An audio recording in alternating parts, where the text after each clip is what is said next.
That was disturbing. Hello and welcome into the Knicks-Verse Live. Doing a live post-game show here on a Friday night after the New York Knicks hosted the Minnesota Timberwolves, the Julius Randle, Dante DiVincenzo Timberwolves at MSG. And they lost. They collapsed in the fourth quarter. We're going to talk about it. I'm disturbed by this loss, personally. I did not see pride. Pride is the word. Where is your home court pride?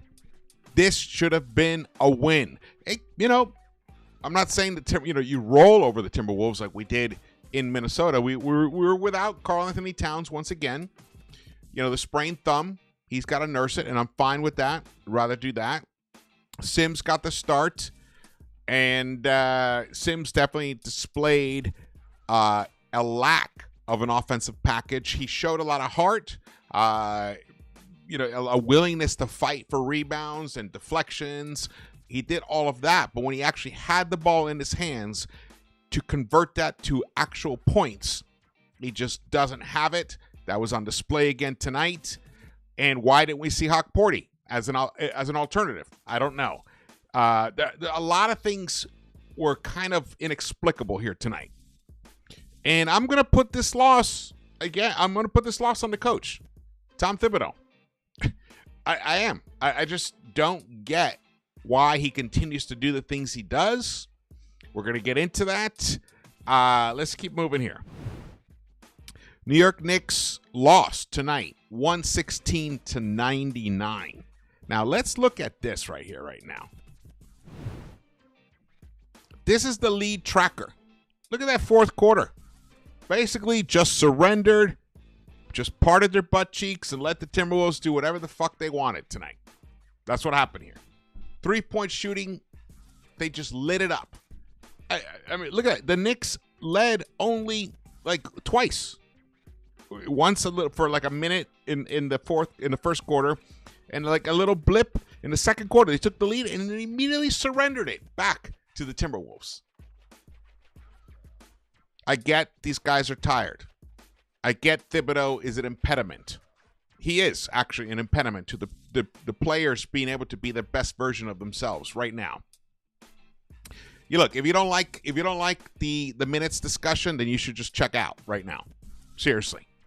Because I don't know what you're thinking. I mean, this is just the reality of life right here. The quality of players that are on this team should be achieving much higher than they are right now. And there's only one reason for that, and that is the coach.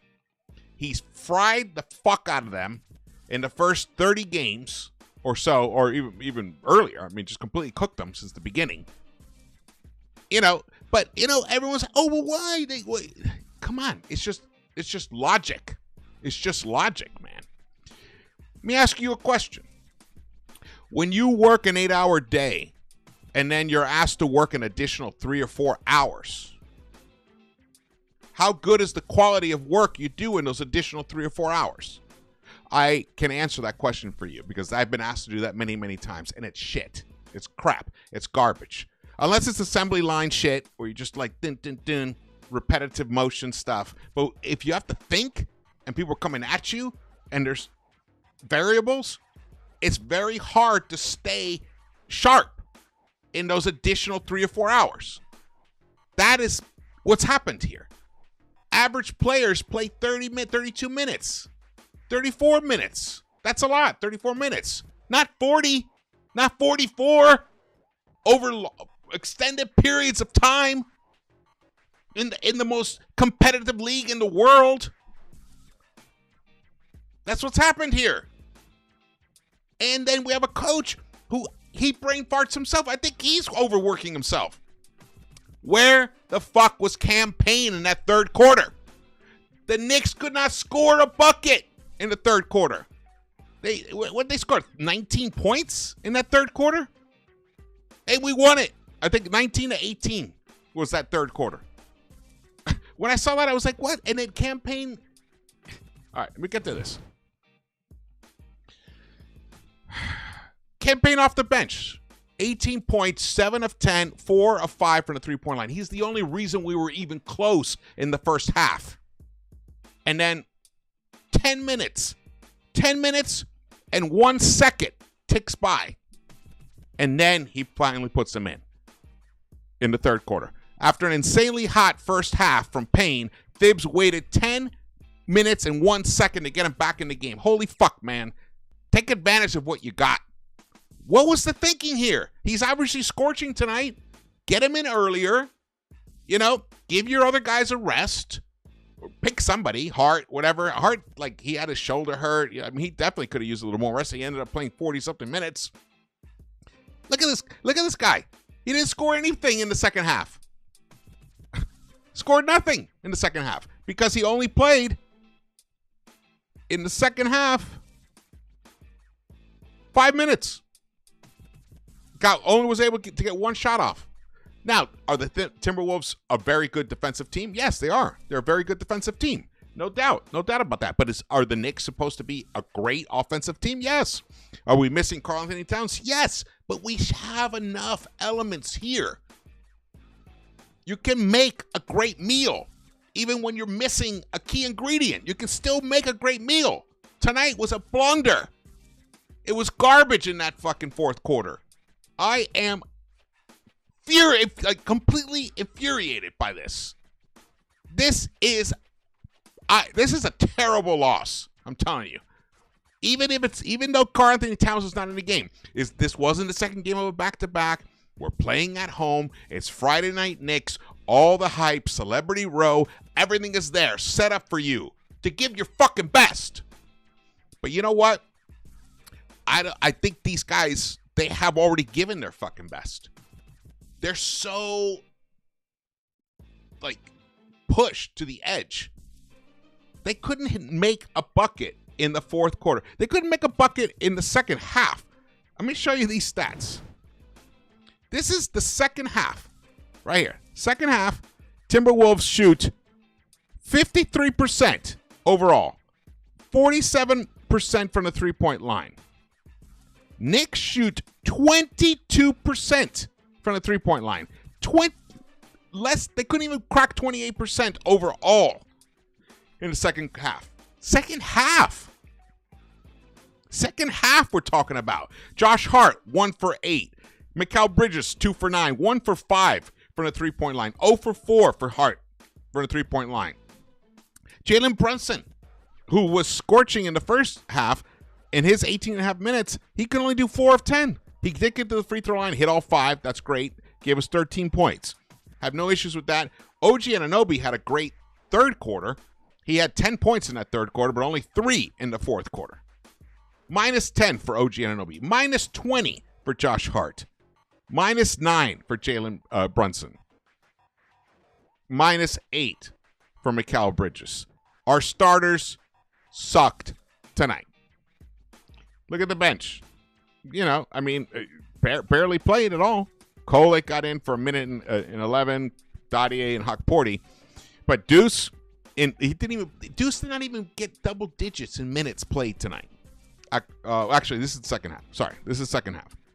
We look at the whole box score here. I have no highlights tonight. There's nothing to look at with this game. There's nothing to learn in this game. The Knicks shot 38.9% overall. They did shoot 41.2% overall for the game because they were scorching hot in the first half. They shot 62% in the first half from the three-point line. And a lot of that was Campaign with his 4 or 5 from the three-point line. But in that second half, it was a whole other story, man. Whole other story.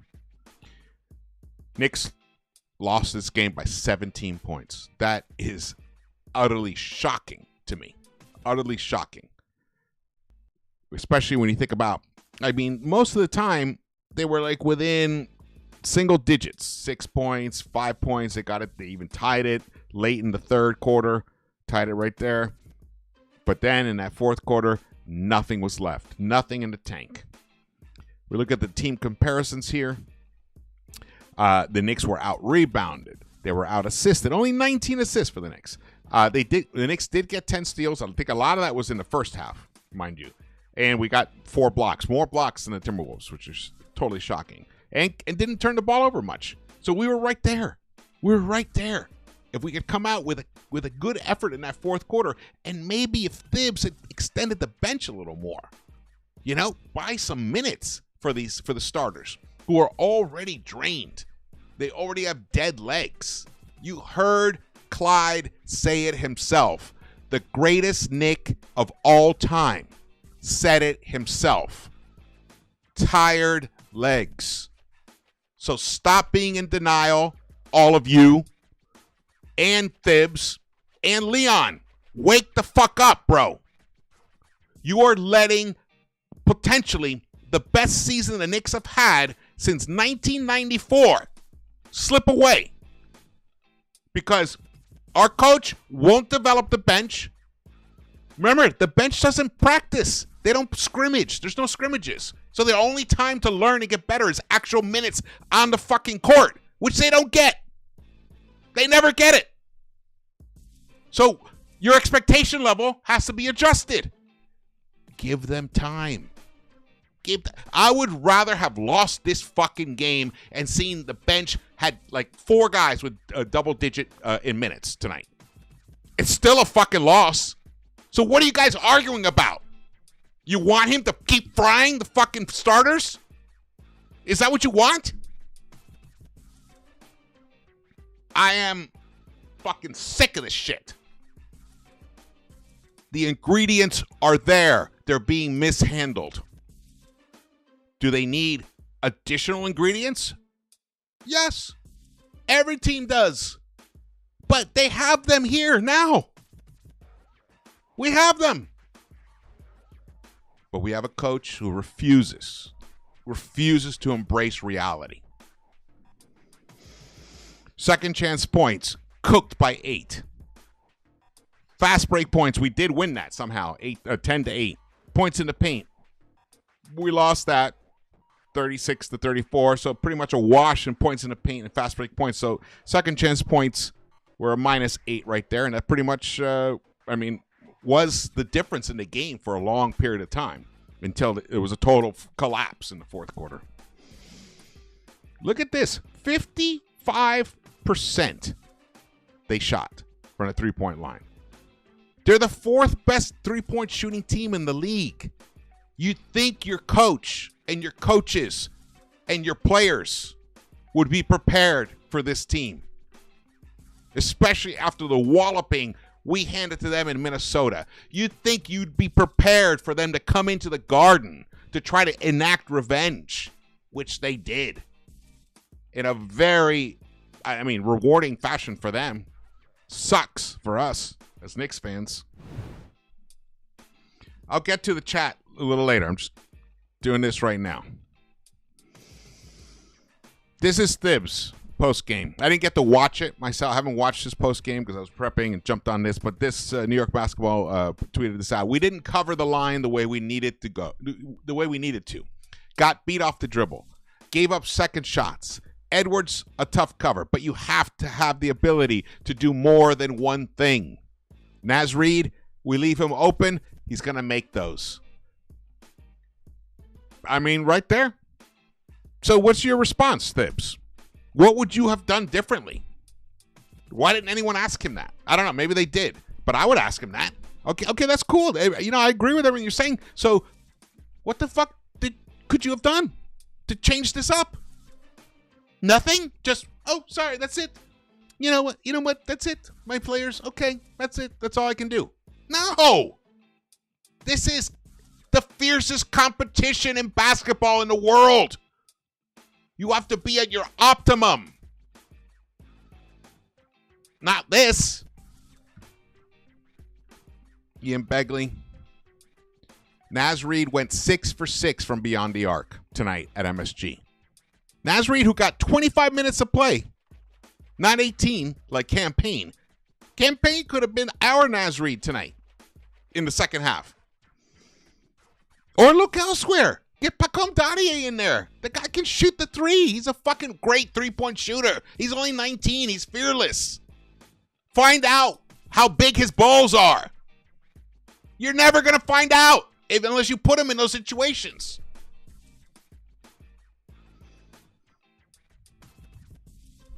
Well, shout out to Naz for getting his jersey retired at Roselle Catholic in New Jersey. Reed finished with 23 points and 8 rebounds off the bench in Minnesota's 17-point win over the New York Knicks. Alan Hahn warned everyone about three-point shooting in the pregame show on MSG tonight with the stat of the night. Minnesota came in fourth best shooting threes, averaging over 15 three-pointers made per game. Two of the last 3 home games, Knicks allowed 14-plus threes to OKC and Detroit. Now it's 3 of 4 at home. This is an issue. It definitely is an issue. I no doubt agree with that. Definitely is an issue. The New York Knicks in the last 10 games, go back over here. New York Knicks in the last 10 games are 4-6. Under 500 in the last 10 games. They are averaging in fourth quarter. They are getting beat. They are a minus 0.2 in the fourth quarter in the last 10 games. And that's why you're losing. That's why you're underwater right here. Something has to be done fairly soon. Either Leon or one of the coaches on the bench or somebody, or maybe it's Brunson himself, Jalen, has to go to Thibs and talk to him and say, hey, man, how about for the next 10, 15 games or so, we expand to a legit 10-man rotation. We just take the bumps as they go. Look, I mean, they could have done it now. They're playing 400 basketball right now. They say for the next 10 games, let's just get guys as much rest as possible, and let's try to develop some of these other guys. It should be Leon who's doing it. It could have been Johnny Bryant last year. We're missing Johnny Bryant. That is something that maybe has gone under the radar. How much we're missing him. He might have been the somewhat voice of reason who actually resonated within Thibs' brain. Now, look, there's no doubt Thibs is a great coach. But no matter how great you are, you still have weaknesses. You still got to work on them. That's why Michael is the GOAT, because he constantly worked on his weaknesses. He wasn't a great shooter. Michael was not a great shooter. LeBron wasn't a great shooter. But they worked at it. Look at LeBron. LeBron could barely make a three-pointer when he came into the league for like the first, 8 years or something. Like he didn't even understand a three-point shot or the value of it. But he learned. We need Thibs to learn right now. We need him to make another leap himself, because this is getting ridiculous. Because this is what's going to happen. This 4-6, if we keep going the same way, could end up being 2-8. And we're still burning the starters. So then post All-Star break, all right, we get a little bit of rest. Maybe we get a little bit of lift in the legs. But then come mid-March, from mid-March to the end of the season, these guys could be fried. So then the first round comes around. Who knows? Maybe we end up facing Detroit in the first round. Would you like that? A young team, a hungry team with live legs who go 10 deep. Is that what you want? No, I don't want that. So stuff has to change, and has to change fast.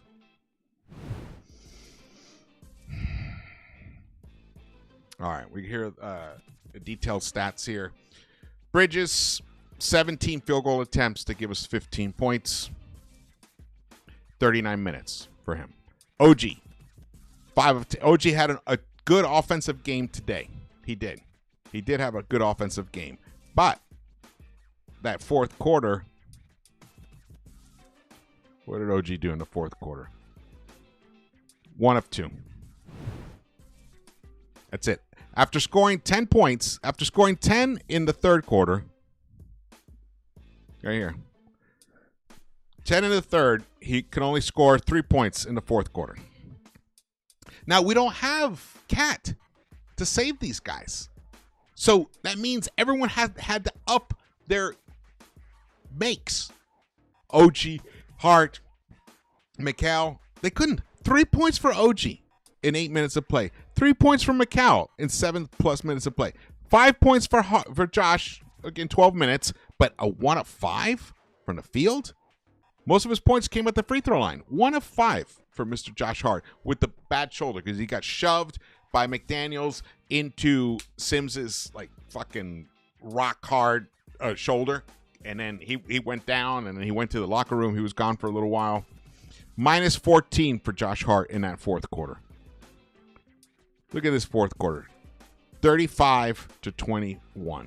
We lost that fourth quarter by 14 points. That's an embarrassment at MSG. That is a pure embarrassment right there.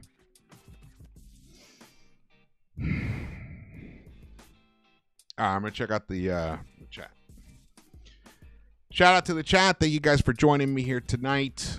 Friday night. Knicks. What's up, Drew? Reviews. Tendril Gideon. What's up, brother? We're campaigning for campaign. Thibs needs to go to his Gucci bag and make smarter in-game decisions. Payne was being a pain in the Wolves' rear, and he didn't utilize him in the second half. Exactly. Beautifully said. What's up, Kevin Loves? Gangstar.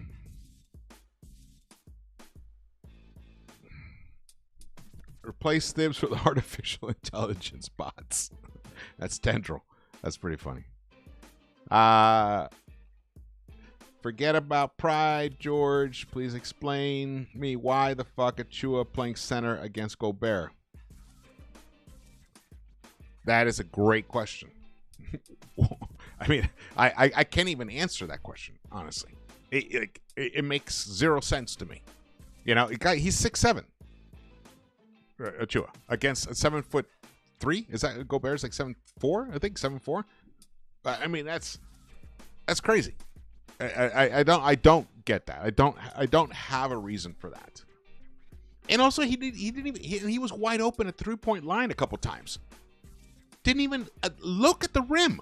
There was a play in that third quarter or fourth quarter, definitely it was the second half, where Achua, the ball came his way. He's at the top of the arc.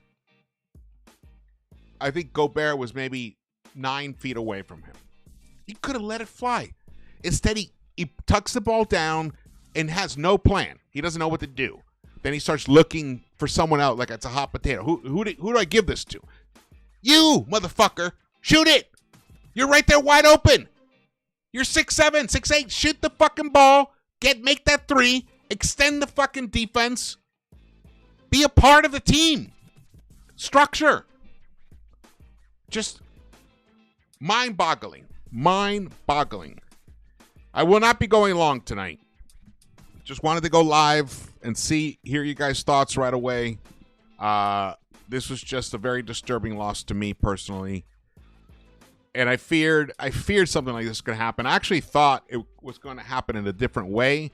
I thought Randall was going to come in and Julius and punish us. Who knows? Light us up for 44 or something like that and pull away with the win. He was like basically a non-factor tonight.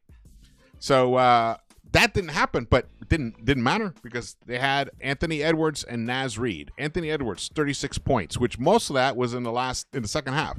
23 points for Naz Reid. Their bench provided 32 points. Nice. They shot 53.2% overall, 55% from the three-point line, 42 of 40. It's almost impossible to lose in the NBA if you put up 43-point shots and you connect on 55% of them. It's nearly impossible to lose, and that's why the Knicks could not pull off this win tonight.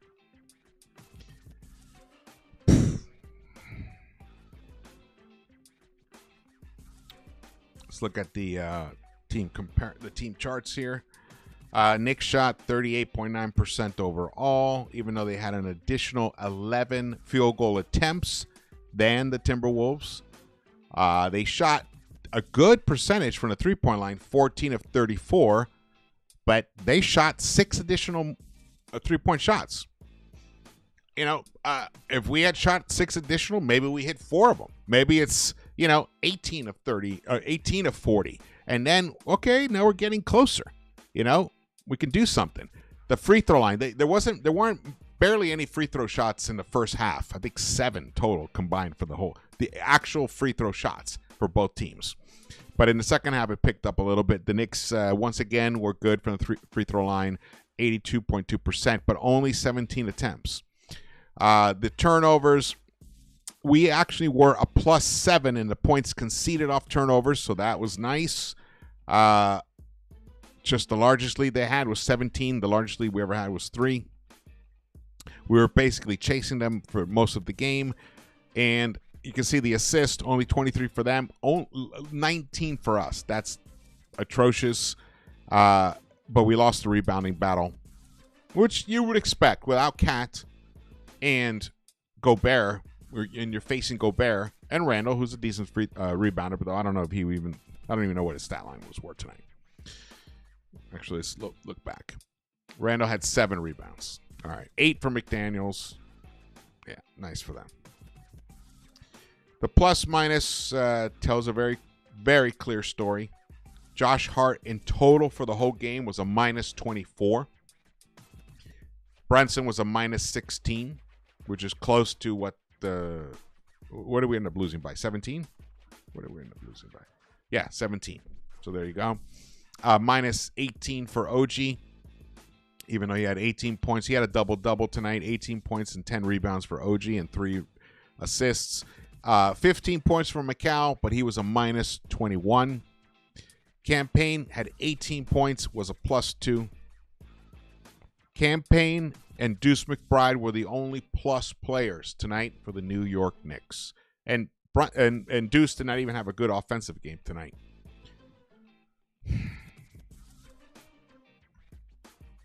Man. What's going to happen with this team? What is going to happen with this team? Now I'm really asking that question. Let's pull up the schedule coming up here.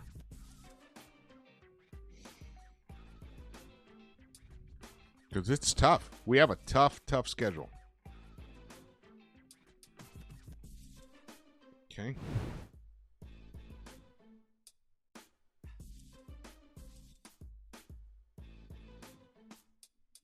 All right, here we go.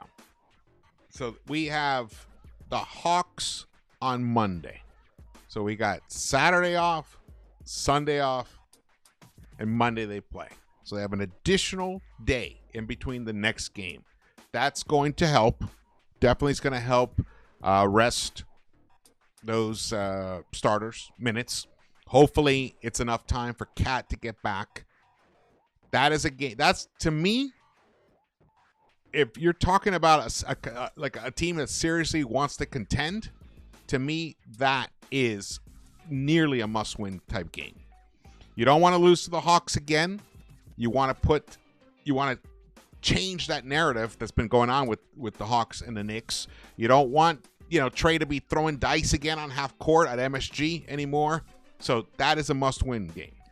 And then they play a back-to-back. But it's in Brooklyn. They play the Nets.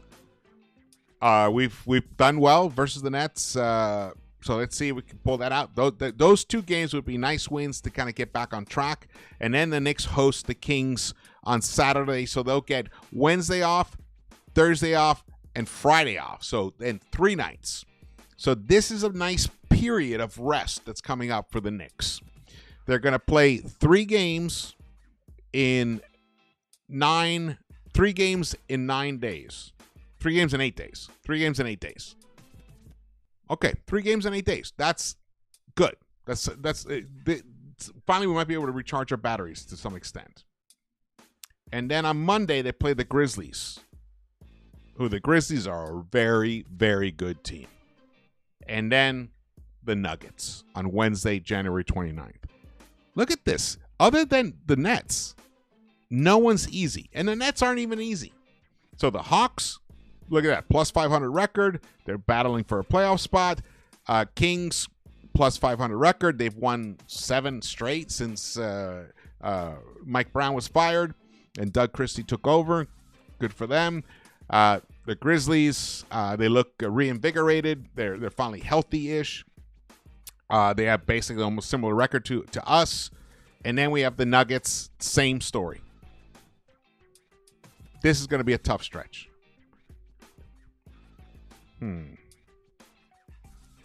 Five. If the Knicks can go 3-2 during this next 5-game stretch, I'll take it.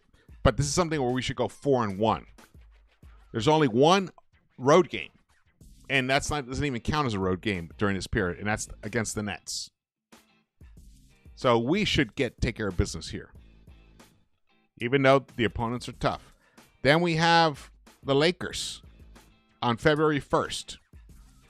And that means they have Thursday and Friday off. So actually, we do have a nice stretch of, lots of days of rest coming up. That could make a big difference.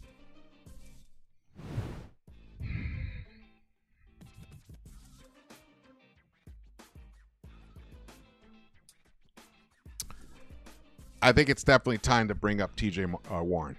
I mean, what's Matt Ryan doing on the bench there? He's just, no offense to Matt Ryan. I wish he was getting some minutes. Landry Shamet. On a night when one of your starters can't play, Karl Anthony Towns, your leading scorer, you don't even see a whiff of Landry Shamet tonight. I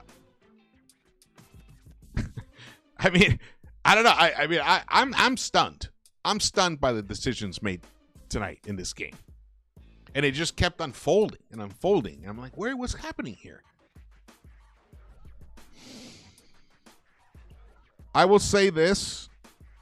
After this stretch of games that we just talked about here, if by February 1st the rotation hasn't been expanded, then and we haven't, basically won like 5 out of 6, 4 out of 5 or whatever, I may have to readjust my expectations for what this team can do this season.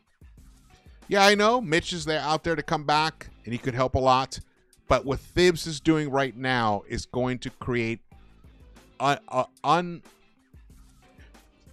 so much damage that it cannot be undone. And I'm not even talking about the possibility of maybe someone actually getting a real serious injury. We saw what happened with Josh Hart today. So I am becoming very concerned. Very, very concerned. Oh, man. Thank you, everybody, for joining me here today on this live Knicks post game. I wish it was a happy one. I really do. Shout out to the chat, Shop Friends, Black, Napreet Singh. What's up, brother? I haven't seen you in a while. Leon Mitchell. It's soon going to be wait until next year. I mean, tell you, man, that'll be a major mistake. You don't get these opportunities. They're not. You can't bank on an opportunity. You can't bank on this opportunity presenting itself next season. You can't. Some crazy injury could happen, or some other player on another team could make a huge leap. Look what Jared McKean was for the Sixers. If he hadn't gotten injured, that team would be cooking right now. Whatever, it doesn't matter with Embiid. That kid exploded. He is a legit NBA player. Could even be all-star level. Him with Tyrese Maxey. Who knows what's going to happen? Nothing stays the same. Everything's in constant flux. So while you're in a pocket where you're succeeding, you got to take advantage of that and play to your strengths. Right now, we are limiting our strengths by overplaying our best players. That's just the fact of life. Don't want to see Trey on Monday. I know. I'm with you. That wouldn't be fun. Giving up Debo did hurt this season. Yeah. I think it's still. I don't think that's the reason we're in the situation we're in. Definitely, do we miss him? Absolutely. I think Thibs. It's mostly Thibs' his inability to develop another player on the bench that he can trust and go to. I think that's on Thibs himself. Got what's up, Arnold Cruz? George had to say, but running a 8 to 9 man rotation is a recipe for the same. I hope we change, but we need a bench. We do need a bench. We do need a bench. I'm saying we need additional resources, but we also need to explore the ones we have. We haven't. I mean, Huck Porty. What? He gets like minutes the other day, and then nothing. Then Sim starts today, and then nothing for Huck Porty until it's garbage time. That's, to me, that sounds like insanity. Just pure insanity. Chublaka says, well, this is a 3-4 year experiment. Hopefully with more cap space, we can take advantage and hopefully a deeper bench. Yes, but look, salaries kick in, contracts. We're going to have to like re-sign, who do we have? Bridges. Now we have to deal with Bridges. Soon, you think Jalen Brunson's going to give us a discount again on the next contract? No, the guy's like the best point guard in the East. So he's not going to give us this kind of discount again. This is the time. Now we got to make these moves to make this happen. All right. Going to wind down. Thank you guys so much for joining me. Again, my name is George. If you're watching this and you haven't subscribed yet, please do so. And hit the thumbs up button for me. Turn on the notification bell so you're alerted when I do go live or drop a video. Definitely drop your comments if you guys have thoughts later on or you're rewatching this. Drop your comments. I read them all. I will reread the chat here, the live chat right here. We'll have to wait till Monday. Hopefully, Cat, his thumb, the swelling on the thumb goes down, and he's able to play on Monday. We really need to get back on track and beat the Atlanta Hawks at MSG on Monday night. There's no ifs, ands, or buts about it. Tonight, this game was nearly intolerable for me to digest and accept. It's a horrible loss. Horrible loss. So we cannot repeat this horrible loss on Monday against the Atlanta Hawks of all people, who are actually in the East. Who knows? We may even face them in the first round. You never know how things are going to shake out. So Thibs has one extra day to open his mind up and figure out how to blend his bench players in with his starter players in a way where it doesn't drop off and actually we gain an advantage. That is the coach's job because the players are willing to do it. I mean, tonight he had a guy off the bench who came in and gave him 18 points in the first half and then waited 10 minutes to bring him back into the game. So think about that. 10 minutes, the 15 minutes at the halftime, and then 25 minutes, and then whatever additional minutes after in the second quarter when he came out. So that's 30 minutes of game time, which in lifetime, that's probably an hour. That 45 minutes to an hour, campaign just sat on the bench. This guy was scorching hot. He was a weapon that presented itself. And because of your methodology of coaching, your template coaching, you didn't think, hey, you know what? Let me get this guy in at the 8-minute mark of the third quarter. Terrible. Okay, thank you so much for watching this. I probably will do a video over the weekend. I'm pretty sure I will do a video over the weekend. A little deeper dive on the whole situation. It's not the end of the world. I'm just pissed at what happened in this game because this game was winnable and it's in your home court. And you cannot lose to the Timberwolves like this, but it happened. So I'm more appalled by that in terms of pride and in terms of making a statement. So now we're fumbling, we're tumbling. We're still in third place, though, in the East, but that could go away. That could slip away. I mean, I showed you guys in the last 10 games, we're 4-6. So another 10 games of that, it might be hard to hold on to that third seed. Might be, and other teams are going to get hot. So those are the things to be worried about. All right, shout out to Gideon, Arnold, Tendril, the Brooklyn Knicks fan, Drew Reviews. Thanks so much for joining me here tonight. I will see you around the Knicks-Verse. Let's fucking get this thing going again.